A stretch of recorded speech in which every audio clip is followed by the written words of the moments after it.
Hello everyone, welcome back to my channel. আমি পাপিয়া, তোমরা দেখছো বঙ্কন্যা পাপিয়া ইউটিউব চ্যানেল। তোমাদেরকে আরও একবার ওয়েলকাম জানাই আমার একটা নিউ ভ্লগে।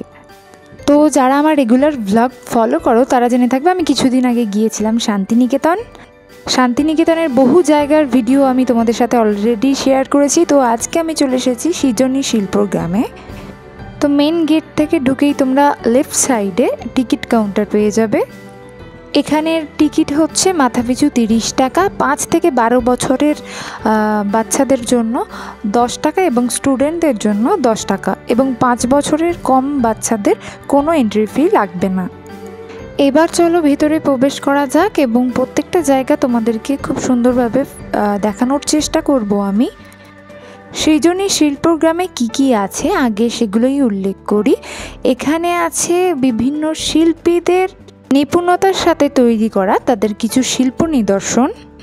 সেটা তোমরা একেবারে গেট থেকে ঢুকলেই বুঝতে পারবে। দুটো সাইডেই তোমরা দেখতে পাচ্ছ বাঁকুড়ার পোড়ামাটির যে সমস্ত জিনিসপত্র পাওয়া যায় সেগুলো দিয়েই প্রথমে কিন্তু খুব সুন্দরভাবে সাজানো হয়েছে, যেমনটা দেখতে পাচ্ছ। আমি পুরোটা তোমাদের সামনে তুলে ধরার চেষ্টা করছি। রাস্তার দুই দিকে কিন্তু তোমরা এরকম সুন্দর সুন্দর শিল্প নিদর্শন দেখতে পাবে। শুধুমাত্র নিজেরা ঘুরতে আসার জন্য বা একটা ভালো সময় কাটানোর জন্য না, এই জায়গাটাকে এডুকেশনাল ট্যুর হিসাবেও কিন্তু চুজ করতে পারো তোমরা। তাহলে আমাদের বাংলা শিল্প সম্পর্কে ছাত্রছাত্রীদের একটা ধারণা জন্মাবে এবং ভারতবর্ষের বিভিন্ন রাজ্যের ঐতিহ্য সম্পর্কে একটা ধ্যান ধারণা জন্মাবে। এবার এই কথাটা কেন বললাম সেটা আমি কিন্তু পরে বলছি, তার জন্য কিন্তু ভিডিওটা পুরোটা দেখতে হবে। আচ্ছা, সামনের দিকে এগিয়েলেই তোমরা দেখতে পাবে এখানে কিন্তু দেয়া আছে তোমরা কোন দিকে গেলে কি দেখতে পাবে। যেমন আছে পুতুল ঘর, লোক ঘর, পালকি, সমস্ত কিছুটাই তোমাদের সাথে শেয়ার করব। সো যারা যারা এখন ভিডিওটা দেখছো প্রত্যেকের কাছে রিকোয়েস্ট করব, প্লিজ স্টে টিউন, কেউ ভিডিওটা স্কিপ করো না, একেবারে শেষ পর্যন্ত দেখতে থাকো। তো চলো, আমি ফার্স্ট চলে এসেছি এই জায়গাটায়। মেন গেট থেকে একটু এগিয়েই ডান দিকে আরও একটা রাস্তা আছে, সেদিকে আসলেই তোমরা এটা দেখতে পাবে। ভীষণই সুন্দর, আর সবথেকে বড় কথা হচ্ছে জায়গাটা অনেক বড়, তাই এখানে আসলে পুরোটা ঘুরে দেখতে হলে অবশ্যই হাতে একটু সময় নিয়ে আসো। ভালো করে দেখার জন্য কমপক্ষে 30 থেকে 45 মিনিট সময় তো লাগবেই। এডুকেশনাল ট্যুরের কথা যে বলেছিলাম তার প্রত্যেকটা কারণ তোমরা দেখতে পাবে। ফার্স্টেই দেখাই আমাদের স্বাধীনতা সংগ্রামের জন্য কিছু আদিবাসী স্বাধীনতা সংগ্রামীদের স্ট্যাচু দেখতেই পাচ্ছ এখানে, এবং তাদের নাম সহ দেয়াও আছে, যেমন আছে সিধু কানু, বিরসা মুন্ডা, তিলকা মাঝি প্রমুখ। আর এর ঠিক সামনেটাই দেখতে পাচ্ছ জলে প্রচুর শাপলা ফুটে আছে। এবার তোমাদের দৃষ্টি আকর্ষণ করাই এই সাইডটা। এগুলো কিন্তু হচ্ছে এক একটা গাছ এবং সেগুলোকেই খুব সুন্দর করে কারুকার্য করা হয়েছে, এবং এগুলো দেখে শিল্পীদের কুর্নিশ না জানিয়ে পারলাম না। সত্যি অসাধারণ এক একটা শিল্পকলা। একটি গাছের ডালকে কতটা সুন্দর করে ডেকোরেট করা যায় সেগুলো এখানে আসলে তবেই বোঝা যায়। এরপর চলে আসে এই মূর্তিগুলোর কাছে। এগুলো কিন্তু প্রত্যেকটি পাথরের মূর্তি, যেমনটা দেখতে পাচ্ছ খুব সুন্দর সূক্ষ্মভাবে কিন্তু মূর্তিগুলো কারুকার্য করা হয়েছে। এখানে ফটোগ্রাফি অ্যালাউড, ভিডিও করতে পারো। এগুলো দেখে মনে হবে কোনো ঐতিহাসিক স্থাপত্য থেকে তুলে আনা হয়েছে। ভীষণই সুন্দর প্রতিটি মূর্তি এবং প্রত্যেকটি কিন্তু একেবারে পাথরের। আচ্ছা, শান্তিনিকেতন এসেছি, ঘুরছি এবং তোমাদেরকে একটু লোকগীত বা বাউল শোনাবো না, তা কি হয়?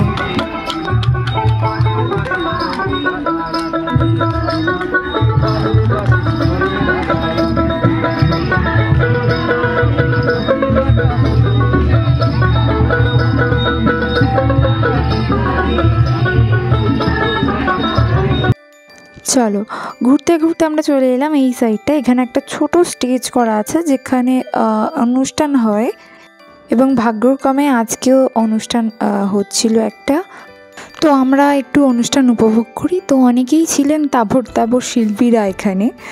তাদের গানের গলা যেমন সুন্দর তেমনি সুন্দর তাদের নৃত্য কৌশল, এবং আরও অনেক প্রতিভাবান ব্যক্তিরাও ছিলেন। যাই হোক, একেবারে ভিডিওর শুরুর দিকে আমি একটা কথা বলেছিলাম যে এটাকে তোমরা এডুকেশনাল ট্যুর হিসাবেও চুজ করতে পারো। তার কারণ হচ্ছে এখানে ভারতবর্ষের বিভিন্ন রাজ্যের ঐতিহ্য সম্পর্কে বর্ণনা করা আছে। সেটা কিভাবে, সেটাই আমি তোমাদেরকে আমার ভিডিওর মাধ্যমে দেখাবো। এখন যেমন দেখতে পাচ্ছ পশ্চিমবঙ্গ একটা লেখা ছিল, এবং তার সামনে কয়েকটা বাড়ি আছে যেগুলো আমাদের পশ্চিমবঙ্গের যে সমস্ত ঘর বাড়িগুলো হয় সেই আদলে, এবং এর ভেতরে আছে পশ্চিমবঙ্গের যে সমস্ত ঐতিহ্য সেগুলোকে খুব সুন্দর করে সাজিয়ে তোলা হয়েছে। পুরোটা তো আমি দেখাতে পারবো না ভেতরে গিয়ে, তবু যতটা সম্ভব হয়েছে তোমাদেরকে দেখাচ্ছি। আমাদের গ্রাম বাংলায় কোনায় কোনায় যে সমস্ত ঐতিহ্যগুলো লুকিয়ে আছে, প্রায় বিলুপ্ত এখন কিছু কিছু জিনিস, সেগুলোও কিন্তু এখানে খুব সুন্দর করে তুলে ধরা হয়েছে। বিভিন্ন দেবদেবী, বাদ্যযন্ত্র, আমাদের পেশা, সমস্ত কিছু কিন্তু এখানে তুলে ধরা হয়েছে। আর এখানে সব থেকে ইন্টারেস্টিং বিষয় হলো এই পালকিটা। এটা খুব সুন্দর। এখনকার তো মানে সামনের জেনারেশন তো জানবেই না পালকিটা কি অ্যাকচুয়ালি, আর অনেকে পালকি শুধুমাত্র ফটোতে ভিডিওতেই দেখেছে। তো যাই হোক, চাক্ষুষ দর্শন করতেও পারবে। এরপর চলে এলাম আরও একটা জায়গায়। আমি নামটা দেখাবো না, তোমরা জাস্ট এখানকার বাড়িগুলো দেখে একটু গেস করতে পারছো কি? বিভিন্ন পটচিত্র যেমন হয় ঠিক সেই চিত্রের মাধ্যমেও কিন্তু এখানকার ইতিহাস বাড়ির দেয়ালেও ফুটিয়ে তোলা হয়েছে। যাই হোক, জগন্নাথ দর্শন করে তোমরা এতক্ষণে নিশ্চয়ই বুঝে গেছো, হ্যাঁ আমি এখন তোমাদের সামনে তুলে ধরেছি ওড়িশার ঐতিহ্য। আর খুব সুন্দরভাবে আমি তো দেয়ালের গায়ে যে সমস্ত চিত্রগুলো অঙ্কন করা আছে ওগুলো দেখেই মানে অবাক হয়ে যাচ্ছিলাম যে কত সুন্দরভাবে ফুটিয়ে তুলেছেন। এরপর পরপর আছে এইভাবে সিকিম, বিহার। এখন তোমাদেরকে দেখাচ্ছি আমি বিহারের একটি বাড়ি, এবং তার মধ্যে বিহারের সমস্ত কিছু ঐতিহ্যপূর্ণ জিনিসগুলো আছে। আচ্ছা, এখন তোমাদেরকে যেটা দেখাচ্ছি, কেউ কি গেস করতে পারছো এটা কোন রাজ্যের? ওনাদের ঐতিহ্যবাহী জিনিসপত্রগুলো না, শুধুমাত্র পটচিত্রগুলো বা এই দেয়াল অঙ্কনগুলো তোমরা দেখলেই বুঝতে পারবে যে এটা আমি কোন জায়গার মানে কোন রাজ্যের কথা বলছি। তো যারা যারা এখনও বুঝতে পারোনি তাদের জন্য বলছি, আমি এখন দেখালাম রাজস্থানের একটা পটভূমি। এবার চলে এসেছি আমি আসাম। তো চলো ভিতরে যাওয়া যাক, এবং তোমাদেরকে পুরোটা দেখানোর চেষ্টা করব যা যা আছে এখানে। দেখো, একটা ভিডিওর মাধ্যমে কিন্তু সমস্তটা দেখানো তো পসিবল না, তাহলে কিন্তু ভিডিওটা আরও বেশি লং হয়ে যাবে এবং সেটা তোমাদের দেখতে আর ভালো লাগবে না জানি আমি। তাই কিছু কিছু জিনিস আমি তুলে ধরলাম যাতে তোমাদের ধ্যান ধারণা হয় একটা এখানে কি কি আছে। এবং একেবারে ভিডিওর শুরুতেই যেমনটা বলেছিলাম যে এডুকেশনাল ট্যুর, হ্যাঁ যারা যারা ভাবছো যে এডুকেশনাল ট্যুরের জন্য যাবে তাদেরও যাতে একটা আইডিয়া হয় সেই সম্পর্কে, তো সেজন্যই তুলে ধরা কয়েকটা জায়গা। আরও অনেক আছে, পুরোটা আমি দেখালাম না ভিডিওর মাধ্যমে। ভারতের বিভিন্ন রাজ্যগুলো ছাড়াও আছে এখানে আন্দামান নিকোবর দ্বীপপুঞ্জের কিছু ঐতিহ্য, যেমন দুটি জায়গার বাড়িগুলোকে খুব সুন্দরভাবে ফুটিয়ে তোলা হয়েছে। আর একটা আমি কথা মানে সকলের উদ্দেশ্যে বলতে চাই, যেমন এখানে প্রত্যেকটা জায়গায় লেখা আছে যে জুতো খুলে প্লিজ প্রবেশ করবেন। তো অনেকেই মানে ম্যাক্সিমাম আমি দেখেছি কেউই সেটার মানে লক্ষ্য করলেও সেই আদেশ মানতে রাজি নন।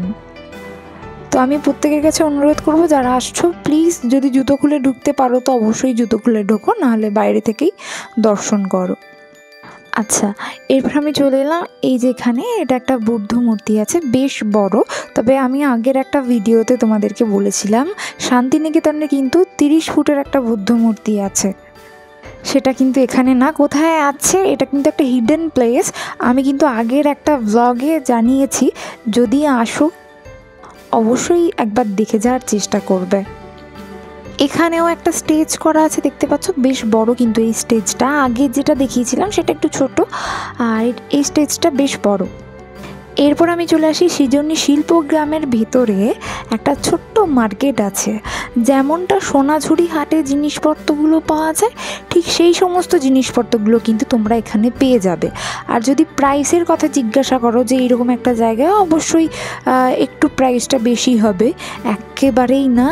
আমি সোনাঝুরি হাটেও দেখেছি এবং এখানেও দেখেছি, প্রাইস প্রায় একই বলতে পারো, এবং বার্গেনিং তোমরা এখানেও করতে পারবে। অ্যাজ এ এক্সাম্পল, আমি এই কুর্তিগুলো সোনাঝুরি হাটে 350 টাকায় পেয়েছি, এখানেও 350 টাকা। বার্গেনিং করে তোমরা কিন্তু 300 বা তার থেকেও কম প্রাইসে পেয়ে যাবে। কালেকশানগুলো সত্যি খুব সুন্দর সুন্দর।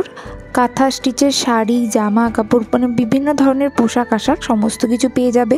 ব্যাগ, জুয়েলারি, সমস্ত কিছু এভরিথিং তোমরা এখানে পেয়ে যাচ্ছ। যাই হোক, যারা একদিনের জন্য আসছো শান্তিনিকেতনে, আমি বলবো এই জায়গাটা অবশ্যই ভিজিট করো, ভালো লাগবে আশা করি। যদি আলাদা করে সোনাঝুরি হাটে যাওয়ার সময় না পাও, তো এখান থেকেও তোমরা শপিং করতে পারো। তো চলো, আজকের ভিডিওটা তাহলে এখানেই এন্ড করছি। তোমরা আমাকে জানিও আমার ব্লগগুলো তোমার কেমন লাগছে এবং আজকের ভিডিওটা তোমাদের কেমন লাগলো। ভালো হলে প্লিজ একটু লাইক এবং শেয়ার করে দিও। আর যারা যারা নতুন দেখছো আমার চ্যানেলে বা নতুন আমার ভিডিও দেখছো, তাদের কাছে রিকোয়েস্ট করবো প্লিজ একটু সাবস্ক্রাইব করে পাশে থাকা বেল আইকনটিকে প্রেস করে দিও, যাতে আমার নেক্সট ভিডিওর নোটিফিকেশানগুলো সবার আগে তোমাদের কাছে পৌঁছে যায়। খুব তাড়াতাড়ি দেখা হবে তোমাদেরই পছন্দের নতুন কোনো ভিডিওর সাথে। ততক্ষণ দেখতে থাকো বঙ্কন্যা পাপিয়া ইউটিউব চ্যানেল আর শেয়ার করতে থাকো। টাটা।